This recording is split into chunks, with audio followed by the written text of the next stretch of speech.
It's money, Yeah. cars, jewelry, women, and drugs. You know, they say, oh, excuse me, you know how they say sex, drugs, and rock and roll? Yes. That was a slogan that they was saying for so long, but you never heard them say sex, drugs, and hip hop. So as soon as we started mixing hip hop with sex and drugs, now we're wrong. You know, when they started coming up, it's like when we say FreakNik, we having FreakNik, and but then they'll want to, for an example, what's going on now with they saying Puffy's having parties and things in his house. And before we labeled it FreakNik, maybe he's just what's the difference in what we were doing Yeah. and what he's doing? Yeah. I Not think saying I condone in any of his actions or sure. whatever, because he's not guilty Yeah. of anything right now until they find him guilty. So what was he doing that was so wrong with partying at his house? And that's an interesting point, Mark, because I realize that when we talk about Freaknik and we talk about just wild, crazy parties, you sometimes find that there are women who have a very strong appetite and they enjoy maybe some of that energy. Mm-hmm. You know what I mean? But when it's when it's not or when it's against their will, when it's not something that they want to engage in, it definitely is a huge problem. Yeah. And I think that obviously hip hop, it's easy for hip hop to become the poster child because of the lyrics, right? Because of what we all know, the culture that we grew up in. But this stuff was also encouraged by labels, Right now, yes, because what we're looking is desensitizing. What happened was they let us do too much. They let the wrong subjects in music be played on the radio. Because back when we did music, if you curse, you couldn't even say ASS on a rap song. They'd be like, bleep it out. No, we can't use that song. It's not radio friendly. So your song had to be radio friendly. So it was certain subjects that you couldn't, even when NWA said F the police, Yeah. that was a problem.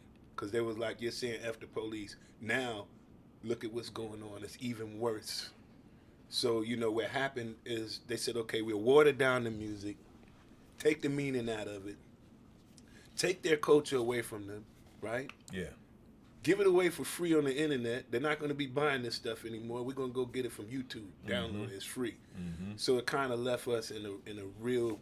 We put ourselves in a bad situation. Yeah, yeah. I know that upon getting signed, that had to be different.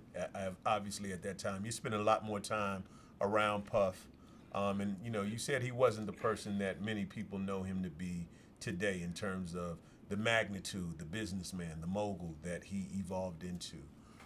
What was that time like? I mean, have you ever seen Puff do anything or use his power in a negative way over other people? Me.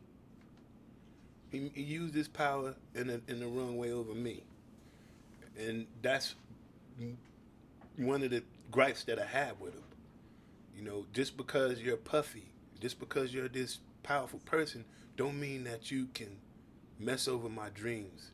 And I don't value you more than I value my dreams. So to see my dreams just fall away and you be like, bro, I thought you said that we was gonna do this and this. You like, and there was no answer for it. There was never an answer for it. So the only thing I could do was, and I would have like my girl. She would say, Mark, if that didn't work for you, I believe in you, and I love you, and I think you're handsome, and I think you're great, and I like your music. I was like, you like my music? She's, yeah, I like your music. She was like, I want to listen to it and go to work. So she'd be going to work or riding around in the house listening to my music, and I was like, wow, you know what I'm saying? That was the push that I needed. That's dope. What was, for him to speak like that in that manner, because obviously he sold you a lot. He told you a lot of things were going to happen. He was talking about the life. He took you out on the No Way Out tour. What are those conversations like? Because I get the impression visually in my mind that, you could be starving and he could be eating a full meal. It's a good vision. Oh, so that's how it was. Because when I first met him, he said, I can remember these words, word for word. He said, welcome to Bad Boy, where all your dreams can come true. That's what he said. And then, He sold it. And I thought that, hey man, this was it. I even had it on film. I would sit back and watch Welcome to Bad Boy, where all your dreams and everything you want to do can come true. I was like, wow. Went all the way from this to we ain't going nowhere and never went nowhere. And when I did the Bad Boy for Life, I happened to have one of the nicest verses on the album, and I just knew after Bad Boy for Life that my album was coming out next. I'm like, okay, that's gonna be my time. And so they came out with Loon album. I'm like, I was signed to the label before Loon. I was signed to the label before G Dep. So I'd be like, what's going on with my album? Like, I'm ready to put this album together and go out there and be Mark Curry. And then they finally told me in his office, because I used to go to this lady named Francesca Spiro. Everybody remember that name. Google the name. Francesca Spiro. I go into her office and she worked for Puff. She was the one that handled all the administration and how things were signed and filled out with ASCAP, BMI, whatever it may be, EMI. So she told me one day, she said, Mark, you ain't going to have an album. She said, you don't have a budget. And I said, I don't have a budget. Then I went to Puff. I said, Puff, what does she mean I don't have no budget? He said, Playboy, you need to holler at your manager. I'm like, holler at my manager? I thought what happened was I didn't have a budget.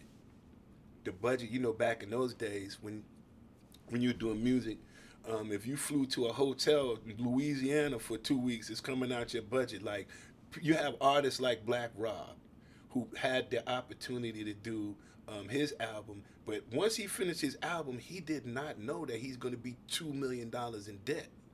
So in order for me to get royalty checks, first I'm going to have to recoup $2 million or whatever the amount of that recording budget was.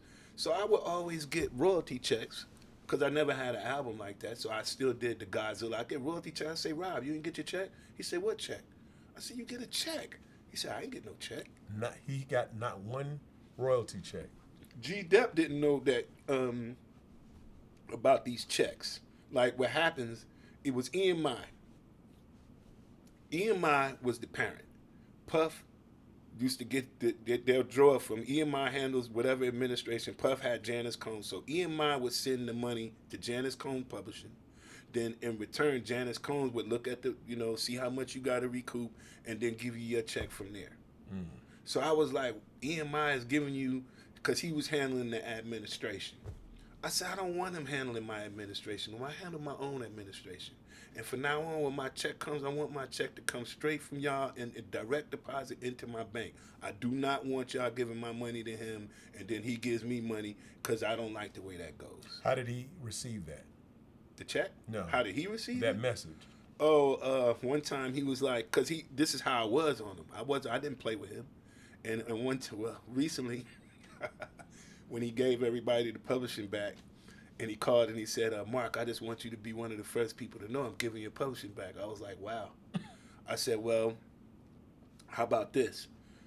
You giving me the publishing back? I was like, yeah, thanks. I said, now it's mine now, right? Yeah, now I want to sell it to you.